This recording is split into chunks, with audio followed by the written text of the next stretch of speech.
एका बाजूला मुंबईतलं नेस्को या ठिकाणचं ड्रग्ज प्रकरण गाजत असतानाच आज टिटवाळ्यामधून सुद्धा अशाच पद्धतीची एक बातमी आली। टिटवाळ्यामध्ये ड्रग्ज रॅकेटचा भांडाफोड करण्यात आला। ड्रग्ज क्वीन अँटी नार्कोटिक्सच्या गळाला लागली। 35 वर्षांची ही महिला ड्रग्ज क्वीन म्हणून प्रसिद्ध आहे। 5 कोटींच्या एमडी ड्रग्जच्या गोळ्या देखील तिच्याकडे सापडल्या। टिटवाळ्यामध्ये अँटी नार्कोटिक्स कल्याण ग्रामीण पोलिसांनी ही छापेमारी केली। इतर साथीदारांचाही तिच्या आता शोध सुरू आहे। मात्र एकूणच ही धक्कादायक माहिती समोर आली।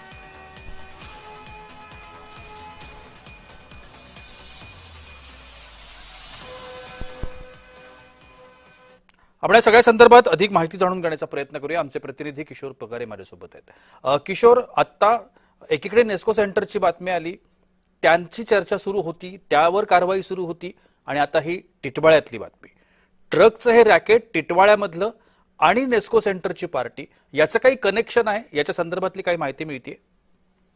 नक्कीच प्रशांत, ज्या पद्धतीने आज अश्विनी पॉल ह्या 35 वर्षीय महिलेला टिटवाळ्याच्या एका हाय प्रोफाईल सोसायटीमधून अटक करण्यात आलेली आहे।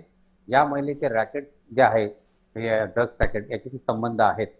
मुंबईच्या या नेस्को प्रकरणात तिचा संबंध आहे का हे पोलीस तपासत आहेत, परंतु जवळजवळ हा संबंध असावा। कारण की ज्या पद्धतीने तिने कल्याणपासून आधी ती कल्याणला राहायची, त्यानंतर ती आता टिटवाळ्याला राहायला गेली, कारण पोलीस तपासाच्या दरम्यान ती कुठंतरी लपंडाव खेळत होती। मात्र पोलिसांच्या ती जाळ्यात अडकलेली आहे।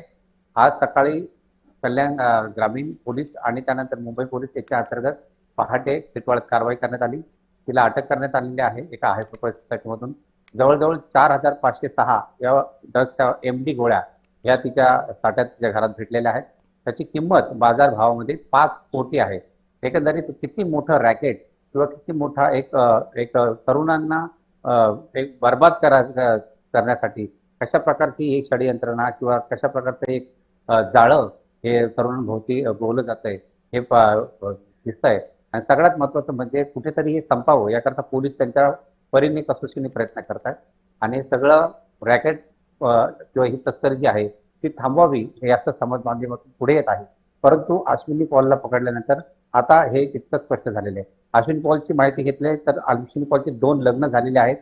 त्यापूर्वी ती एका बारमध्ये सुद्धा काम करत होती अशी माहिती समोर आलेली आहे। ती बार गर्लचंही काम करायची, त्यानंतर पैशाची चणचण भासू लागली। ज्यादा पैशाचा हव्यासापोटी तिने हा व्यवसाय स्वीकारला असंही पुढे आता आलेलं आहे। त्यामुळे तिच्यासोबत अजून कोणत्या रॅकेटमध्ये हे सामील आहेत किंवा कोण अजून साथीदार आहेत याचा पोलीस आणि त्याची ज्या पद्धतीने तपास करीत आहे तो वाखाणण्याजोगा आहे। परंतु कुठेतरी या अंतर्गत कुठेतरी या गुन्ह्याला आळा बसला पाहिजे प्रशांत। नक्कीच तुम्ही आमच्यासोबत असेच राहा।